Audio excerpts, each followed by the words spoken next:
Congressman Paul, you voted against the war. Why are all your fellow Republicans up here wrong? That's a very good question, and you might ask the question, why are 70% of the American people now wanting us out of there, and why did the Republicans do so poorly last year? So I would suggest that we should look at foreign policy.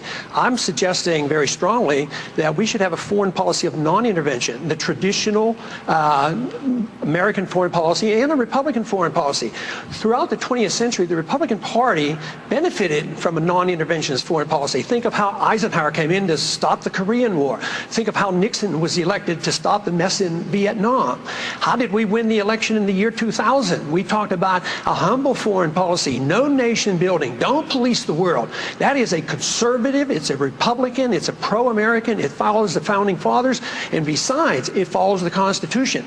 I tried very hard to solve this problem before we went to war by saying, declare war if you want to go to war, fight it and win it, but don't get into it for political reasons or to enforce UN resolutions or pretend the Iraqis were a national threat to us.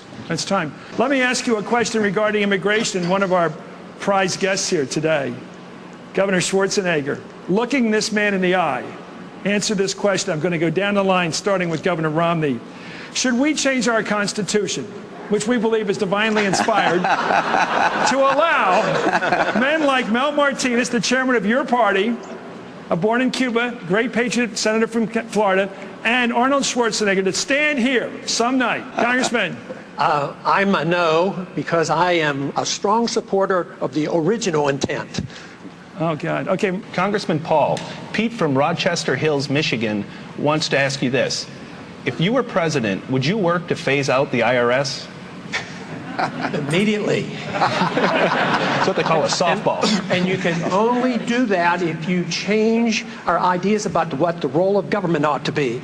If you think the government has to take care of us from cradle to grave, and if you think our government should police the world and spend hundreds of billions of dollars on a foreign policy that we cannot manage, you can't get rid of the IRS. But if you want to lower taxes, and if you want the government to quit printing the money to come up with the shortfall and cause all the inflation, you have to change policy.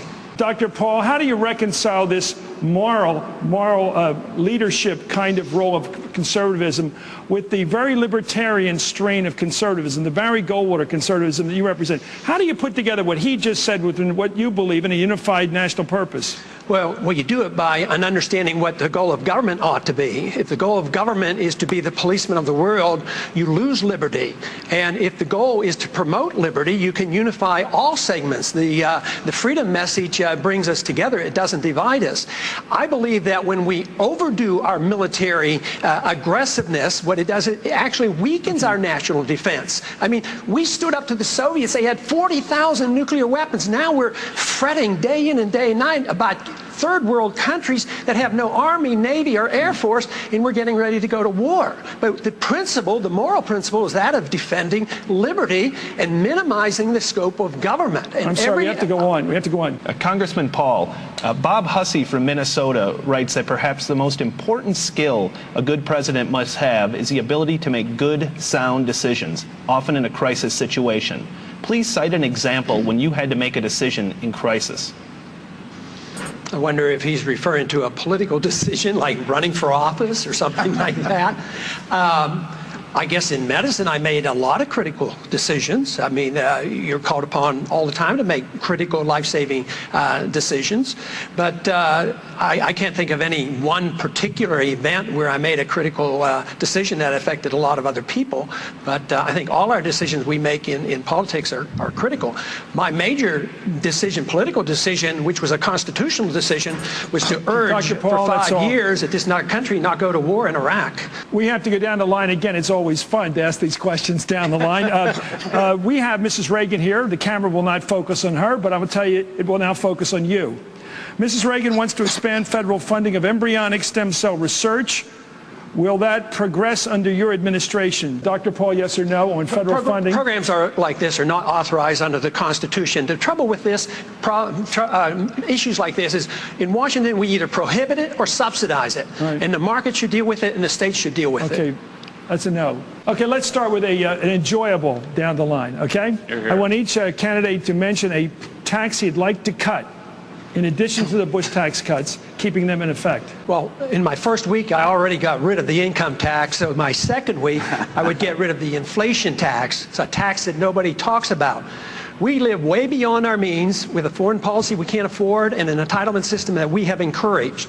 We print money for it, the value of the money goes down, and poor people pay higher prices. That is a tax. It's a transfer of wealth from the poor and the middle class to Wall Street. Wall Street's doing quite well, but the inflation tax is eating away at the middle class of this country. We need to get rid of the inflation tax with sound money. Congressman Paul, Carrie from Connecticut asks, do you trust the mainstream media?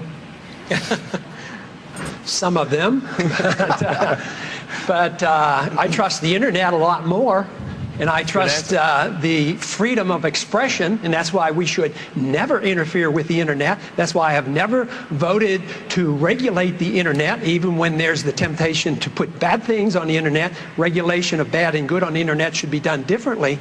But no, there's every reason to believe that we have enough freedom in this country to have freedom of expression, and that's what is important. And whether or not we trust the mainstream or not, I think you pick and choose. There are some friends and some aren't so friendly. Thank you, Doctor. It's time. Would it be good for America to have Bill Clinton back living in the White House? I am known for sticking to principle and not flip-flopping. I voted to impeach him, so hardly do I want him back in the White House. How will you be different in any way from President George W. Bush? I certainly would continue on my earlier theme that foreign policy needs to be changed. Mr. Republican Robert Taft, we have a statute of him in Washington. He advocated the same foreign policy that I advocate. I would work very hard to protect the privacy of American citizens, being very, very cautious about warrantless searches, and I would guarantee that I would never abuse habeas corpus.